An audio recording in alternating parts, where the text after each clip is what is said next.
Hello, আসসালামু আলাইকুম। আশা করি সবাই ভালো আছেন। আর যে মাল্টিমিডিয়ার পক্ষ থেকে আপনাদের আবার স্বাগত। আই হোপ আজকে যে টপিক নিয়ে কথা বলতে চাচ্ছি সেটা হলো বাংলাদেশ সেনাবাহিনীর এমওডিসির মাঠ কার্যক্রম কবে থেকে অনুষ্ঠিত হবে এবং সব জেলার মাঠ একই দিনে অনুষ্ঠিত হয় কিনা সম্পূর্ণ বিস্তারিত এই ভিডিওর মাধ্যমে তুলে ধরার চেষ্টা করব। ধৈর্য সহকারে ভিডিওটি স্কিপ না করে সম্পূর্ণ দেখতে থাকুন। সর্বপ্রথমে একটি কথা বলতে চাই যে আমার একটি ফেসবুক গ্রুপ আছে, সেখানে আমি সমস্ত আপডেট দিয়ে থাকি। আপনি যদি ইচ্ছুক হয়ে থাকেন তাহলে আমার ফেসবুক গ্রুপে জয়েন হতে পারেন। আমার ফেসবুক গ্রুপের নাম RJ মাল্টিমিডিয়া।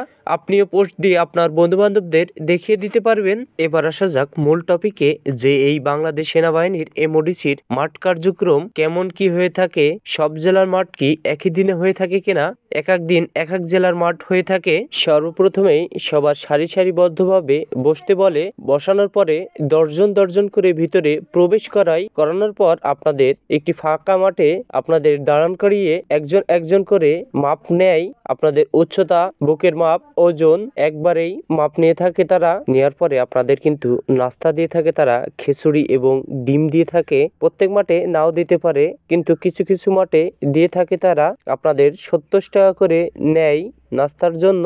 আপনি যদি শারীরিক যোগ্যতা যাচাইতে টিকে যান তাহলে আপনাদের লিখিত পরীক্ষার জন্য ভিতরে রাখে, এবং আপনি যদি শারীরিক যোগ্যতা যাচাইতে না টিকে থাকেন তাহলে আপনাদের বের করে দেওয়া হয়। তারপর আপনাদের লিখিত পরীক্ষা হয়। লিখিত পরীক্ষা টিকলে আপনাদের ভাইবা অনুষ্ঠিত হয়।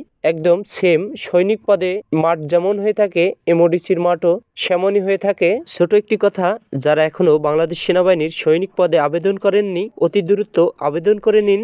জানুয়ারির 31 তারিখ পর্যন্ত এই সুযোগ রয়েছে। এবার আমরা জানবো যে এই বাংলাদেশ সেনাবাহিনীর এমওডিসির মাঠ কার্যক্রমের SMS কবে থেকে আসতে পারে। আপনারা জানেন যে এই বাংলাদেশ সেনাবাহিনীর এমওডিসির নিয়োগ বিজ্ঞপ্তি 2 বছর পরে আবারও প্রকাশ হয়েছে, এবং এই নিয়োগ বিজ্ঞপ্তির মাঠ কার্যক্রম অতি দ্রুতই শেষ হয়ে যাবে। এই আবেদনের 2 থেকে 2.5 মাস পরেই আপনাদের ফোনে SMS আসবে। এটির SMS আসবে মার্চ মাসে কিংবা এপ্রিল মাসের দিকে আপনাদের এই ফোনে SMS আসবে। আশা করি বুঝতে পারছেন। যদি কিছু না বুঝে থাকেন আবারও কমেন্ট করবেন, আমি রিপ্লাই দেওয়ার চেষ্টা করব। আজকের মতন এই পর্যন্তই। সামর্থ্য ভালো থাকবেন, সুস্থ থাকবেন। আল্লাহ হাফেজ। পরবর্তী ভিডিওতে আবারও দেখা হচ্ছে আপনাদের সাথে।